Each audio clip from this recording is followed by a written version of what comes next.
हरे कृष्णा राधे राधे। श्री ओम नमो भगवते वासुदेवाय। वैशाख मास महात्म 19वां अध्याय। श्रुतिदेव जी कहने लगे कि वैशाख महात्म का फल और भी सुनो। पांचाल देश के राजा भूरियश का पुत्र पुरुयश नाम वाला एक अत्यंत ही पुण्यात्मा और बुद्धिमान था। पिता के मरने पर वह राजा बना। धर्मपूर्वक पृथ्वी पर वह राज्य करता था। इस कारण उसकी सब संपत्ति नष्ट हो गई थी। उसको बलहीन देखकर उसके कई शत्रु राजाओं ने उस पर आक्रमण कर दिया।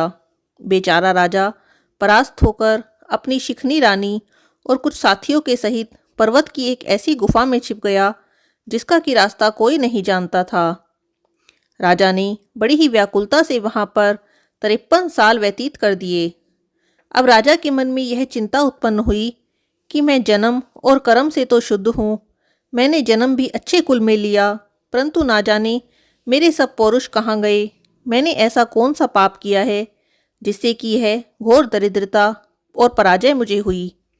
वनवास के दुख सहने पड़ रहे हैं। इस प्रकार वह राजा अपने गुरु का स्मरण करने लगा। तब राजा के स्मरण करते ही 2 मुनीश्वर याज और उपयाजक नाम वाले वहां पर आकर उपस्थित हो गए।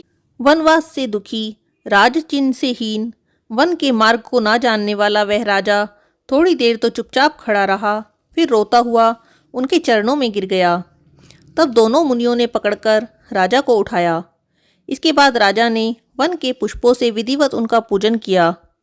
जब वह दोनों बैठ गए तो राजा ने बड़ी ही नम्रता से उनसे प्रश्न किया कि हे महाराज, मैं जन्म से शुद्ध हूँ, पितरों और देवताओं का पूजन करता हूँ, पाप से डरता हूँ, प्राणियों पर दयावान, गुरु में भक्ति में प्रीति रखने वाला हूँ। फिर क्या कारण है कि मैं ऐसा दरिद्री हो गया हूँ? मेरा सब कोष नष्ट हो गया है। शत्रुओं ने मुझे जीत लिया। वन का वासी अकेला क्यों रह गया? मेरा पुत्र, पौत्र, भाई बंधु कोई नहीं रहा। मैं निष्पाप होकर राज्य कर रहा था, फिर मेरे राज्य में अकाल क्यों पड़ गया? इसका कारण आप मुझसे विस्तार पूर्वक कहिए। राजा के ऐसे वचन सुनकर थोड़ी देर सोचकर दोनों मुनि याज और उपयाजक कहने लगे, हे राजन, तुम अपने दुख का कारण सुनो। पहले 10 जन्मों में तुम अत्यंत ही घोर पापी व्याघ्र थे। 10वें जन्म में भी तू बड़ा ही कठोर हृदय वाला व्याघ्र का जन्म धारण कर प्राणियों का वध करने में यमराज के तुल्य था। जब 10वें जन्म में तू गौड़ देश में था और अपने घोर और बुरे कर्मों में लगा हुआ था, यात्रियों को निर्दयता से कष्ट दिया करता था। उसी समय धूप से व्याकुल 2 बड़े धनवान वैश्य और वेद वेदांगों को जानने वाले कृष्ण नाम के मुनि वहां पर आए। इनको आता हुआ देखकर तू धनुष बाण लेकर उनका रास्ता रोककर खड़ा हो गया। उनमें से एक वैश्य को मारकर तूने सब धन छीन लिया। जब तू दूसरे को मारने लगा तो वह समस्त द्रव्य वहीं घास फूस में फेंककर डर के मारे भाग गया। जब कृष्ण मुनि व्याघ्र के हाथों से मारे जाने के भय से व्याकुल मूर्छा खाकर पृथ्वी पर गिरे हुए, ऋषि से पूछा कि वैश्य ने धन कहाँ छिपाया है।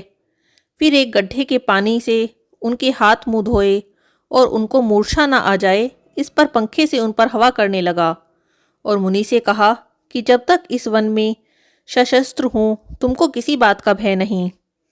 निर्धन मनुष्य सदा ही सुखी रहते हैं। तुम्हारे फटे वस्त्र और टूटे बर्तनों को लेकर भी मैं क्या करूँगा? तुम केवल यह बता दो कि उस वैश्य ने धन को कहाँ छिपाया है। यदि ठीक से नहीं बताओगे तो मैं तुम्हें मार डालूंगा। कृष्ण बोले कि वैश्य धन को इन वृक्षों में फेंक गया है और स्वयं इधर भाग गया है।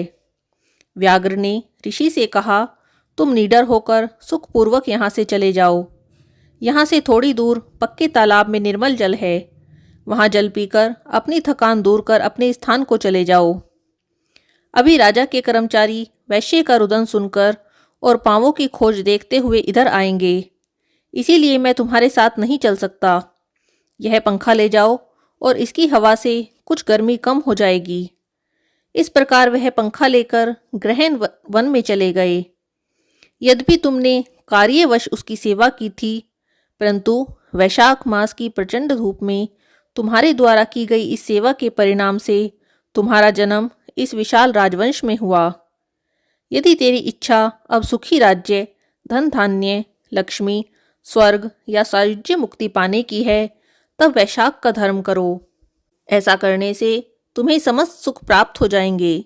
इस मास का नाम माधव मास है। इस दिन तुम तत्काल ब्याई हुई गौ ब्राह्मण को दो, इससे तुम्हारे सारे कोष भर जाएंगे। छतरी के दान से तुम्हें राज्य की प्राप्ति होगी। विधिवत स्नान कर माधव भगवान की पूजा कर, दिव्य प्रतिमा के दान से तुम्हारी विजय होगी। यदि तुम्हारी इच्छा अपने समान पुत्रों की है, तो तू सब प्राणियों के हित के लिए प्याऊ लगवा। हे राजन, इंद्र वैशाख के सब धर्मों के कार्य करने से समस्त लोग तुम्हारे वश में हो जाएंगे।